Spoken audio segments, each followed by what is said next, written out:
In the space of 2 weeks, I came out to my mum as a sex worker. I ran for state parliament as a sex worker, and I convinced my boyfriend how important it was for me to be a sex worker. This is a sex worker's story of the latest challenges I faced and how I got through them. I am a sex worker. I've been a sex worker now for over a decade. I've done sex work in heaps of different ways. Some of these considered proper, socially sanctioned. Some of these considered taboo. Doing sex work has taught me so much about sex, about acceptance, about myself. The clients I've chosen to see have been diverse and amazing. They've challenged the way I see people and have taught me so much. Doing sex work changes you. Most of us are raised with a whole bunch of sex negative messages of what sex is supposed to be and who and what sex workers are. A lot of this is based on stereotypes that people have created in order to keep us down or keeping sons and daughters out of sex work. Doing sex work pops this bubble of bullshit. Doing my first job cleansed me of a lot of crap I didn't know I was up to my knees in. I'm lucky enough to be connected to a number of fabulous sex worker organisations. What I didn't realise about sex work is that it would become a part of me. It would make me happy, give me purpose, give me pride. I knew coming out to my mum was going to be the hardest thing I was going to do as a sex worker. 5 hours of double anal suddenly sounded a lot easier than having a 15-minute conversation with the woman who gave birth to me. I'm pretty out as a sex worker. Nearly everyone I know knows my history, and it is with great pride that I've been able to use my experience as a sex worker in a positive way, but family has always been a bit of a challenge for me. I'm not particularly close to my family, and not telling them has been pretty easy. It was easy to not tell them anything about myself. Having overcome so much stigma, this was somewhat of a final frontier for me. After I tell my mum, I will have no fear and no reason to hide anymore.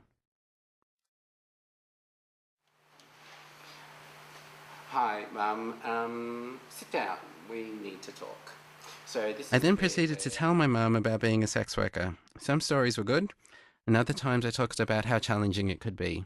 But in the end, I kept it to a few short messages. Being a sex worker has nothing to do with you or how you raised me. It's nothing that you should feel blamed for. I'm really proud of who I am and what I've been able to achieve as a sex worker. I'm not ashamed of what I do, and neither should you be. After the words had been said, it didn't matter what her reaction was going to be. Finally, stigma would have no place in my sex working life. Finally, on the 12th of November 2010 at 4:55 p.m, I was free. So now what to do with my newfound freedom? At the time, I'd been pre-selected to run as the candidate for the seat of Paran in the Victorian state election for the Australian Sex Party. I rang party president Fiona Patton and told her I wanted to run as a sex worker. Other candidates I was up against had made a point of running as a lawyer or a teacher or a mother, and I thought being a sex worker was as valid as any other thing people bring to their candidacy, and I wanted it to be a part of mine. Fantastic was the first thing she said, and the support of her and the party has been truly touching. What followed was a media release, some interviews, a town hall meeting, all of which proclaimed to the voting public my status as a sex worker. What had surprised me was how unremarkable their reaction was. Clearly, internalized stigma had led me to believe that if I was going to be accepted as a sex worker, I was in for a fight. But it wasn't a big deal. People weren't as shocked as I thought they would be. They merely accepted it as a fact and moved on.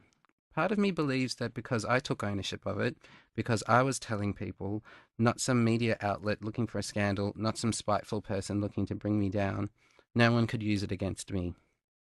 And the results of the election were fantastic. It was our first state election, and I had polled about 3% of the votes, coming fourth behind the major parties. I'd also got more than 5 times as many votes as the right-wing Conservative Family First Party. Needless to say, I was pretty happy with that. So I've been in a relationship now for nearly 2 years. I love my boyfriend, and he means the world to me. When I first met him, I just started to wind back seeing a number of clients. I'd also started a full-time day job as a health educator for male and trans sex workers in Victoria, as well as running an after-hours drop-in service for street-based sex workers. I was elected as the national representative of Australian male sex workers for the Scarlet Alliance, and I was involved with Vixen, the sex worker rights organisation in Victoria. I was busy. And my boyfriend fully supported the work I did, which was amazing. Really, what more could I ask for? The only problem was, I didn't have time to get back to sex work. Being busy and being lost in love with my boyfriend made it easy not to go back.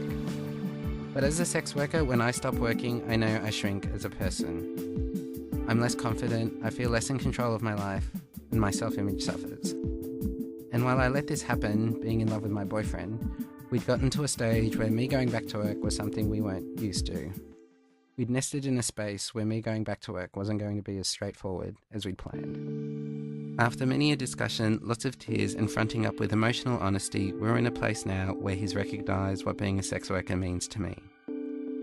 After seeing what I'd gone through to be a sex worker, I think he gets it.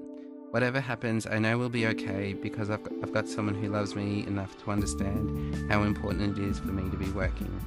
This is going to be a challenge for us, but after everything we've gone through, I don't think it's going to be a huge problem. Being a sex worker can be hard. No matter how insurmountable some of the challenges can be, in the end it's the strength that you get from being a sex worker that means nothing really can stop us. I want to thank the amazing people that have given me strength and made me the person I am today. Thanks for listening. And